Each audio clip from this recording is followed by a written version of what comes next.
మనందరికీ తెలుసు, ఈ మధ్య సద్గురు తన కుళ్ళిపోయిన పాదాలను ఆన్లైన్లో అమ్ముతున్నాడని. నాకు ప్రాబ్లం అమ్మేవాడితో లేదు, కొనేవాడితో అస్సలే లేదు. నా ప్రాబ్లం ఏంటంటే, మనిషి ఎందుకు పాదాలని చులకనగా తక్కువగా చూస్తాడు? బట్ అదే టైంలో భక్తి పేరుతో, లాయల్టీ పేరుతో, గౌరవం పేరుతో ఎందుకు మొక్కుతాడు? చాలా కాలం క్రితం మనం 4 కాళ్ళతో ఉండేవాళ్ళం. క్రూరమైన జంతువుల కారణంగా సేఫ్టీ కోసం చెట్ల మీదే ఉండేవాళ్ళం, చెట్లకి కాసిన పండ్లే తినేవాళ్ళం.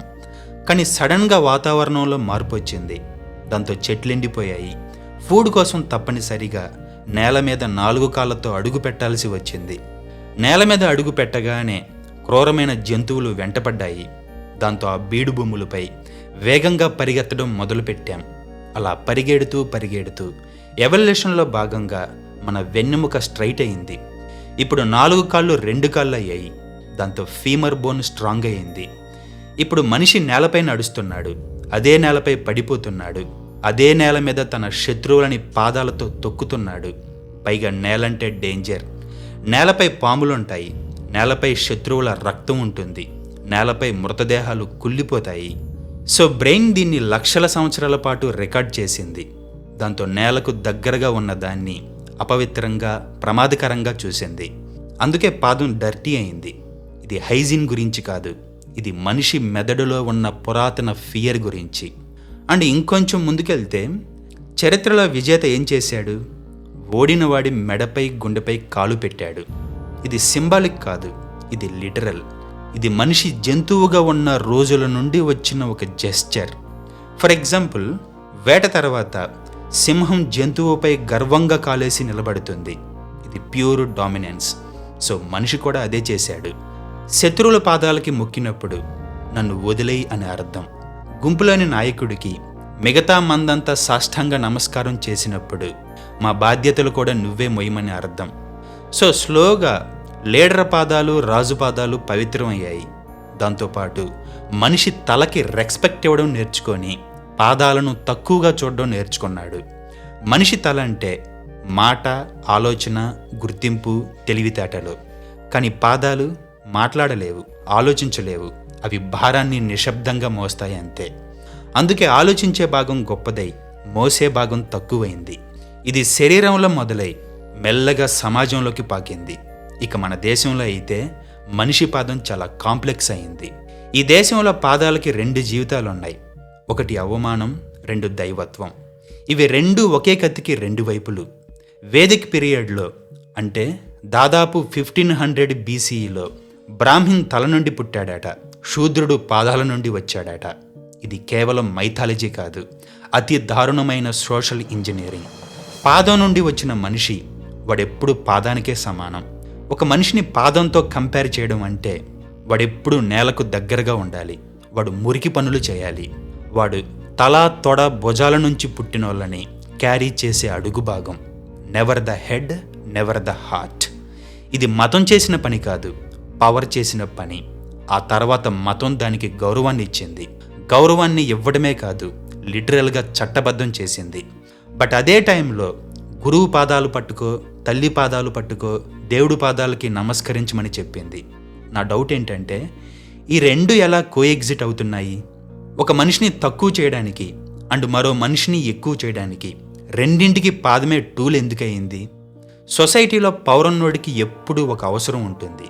అదేంటంటే, వాణ్ణి వాడు గొప్పగా పోర్ట్రేట్ చేసుకోవాలి. సో తమని తాము గొప్పగా చూయించుకోవడానికి 2 మెథడ్స్ ఉన్నాయి.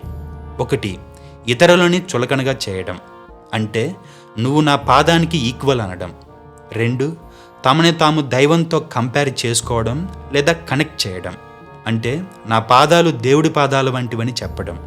ఒక రాజు, ఒక ప్రీస్ట్ చేసిన పని ఇదే. వాళ్ళకి వాళ్ళు ఒకేసారి హీరోయిక్ ఎలివేషన్ ఇచ్చుకొని అదే టైంలో దైవత్వంతో పోల్చుకున్నారు, మధ్యవర్తిగా చెప్పుకున్నారు.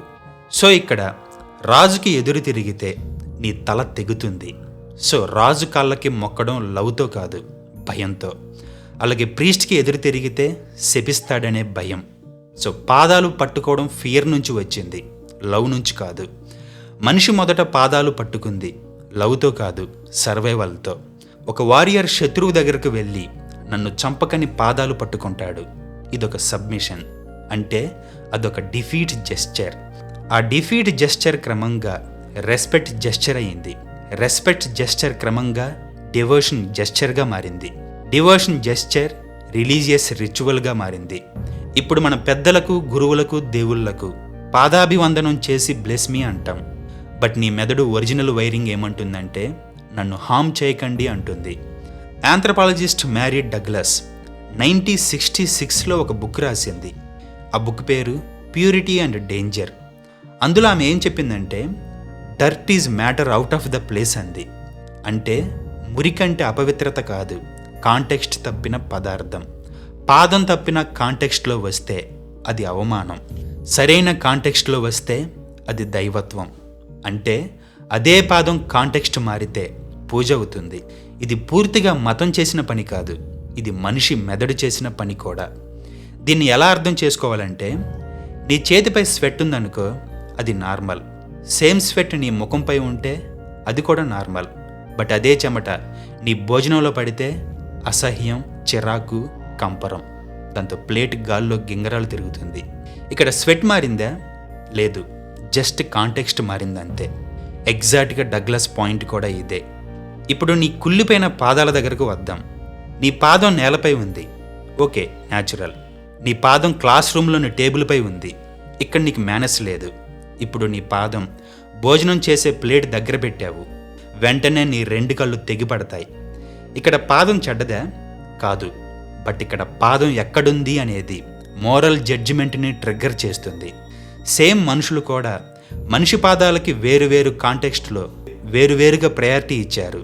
ఇది బయాలజీ కాదు, ఇదొక క్లాసిఫికేషన్ సిస్టమ్. ఇది మన ఇండియాలో ఇంకా ఎక్కువ. అలాగే చివరిగా మీరు నమ్మలేని ఒక విషయం చెప్పి ఈ పాడ్కాస్ట్ ఎండ్ చేస్తాను. 1940స్లో కెనడాలో ఒక న్యూరో సర్జన్ ఉండేవాడు. అతని పేరు వైల్డర్ పెన్ఫీల్డ్. అతను ఒక పేషెంట్కి సర్జరీ చేస్తున్నప్పుడు బ్రెయిన్లోని డిఫరెంట్ ఏరియాస్ని ఎలక్ట్రిక్ ప్రోబ్స్తో టచ్ చేసి పేషెంట్ ఏం ఫీల్ అవుతున్నాడో అడిగేవాడు. శరీరంలో ప్రతి భాగానికి మెదడులో ఒక స్పెసిఫిక్ ఏరియా కరెస్పాండ్ అవుతుంది. బ్రెయిన్లో ఒక ఏరియాని టచ్ చేస్తే దానికి సంబంధించిన బాడీ పార్ట్లో సెన్సేషన్ వస్తుంది. ఈ ప్రాసెస్లో అతను ఒక స్ట్రేంజ్ విషయం కనుగొన్నాడు. మెదడులో జెనిటల్స్కి కరెస్పాండ్ అయ్యే ఏరియా, పాదాలకు కరెస్పాండ్ అయ్యే ఏరియా పక్క పక్కనే ఉన్నాయట. అంటే బ్రెయిన్ పాయింట్ ఆఫ్ వ్యూలో మీ పాదాలు, మీ జననేంద్రియాలు నైబర్హుడ్లు అన్నమాట.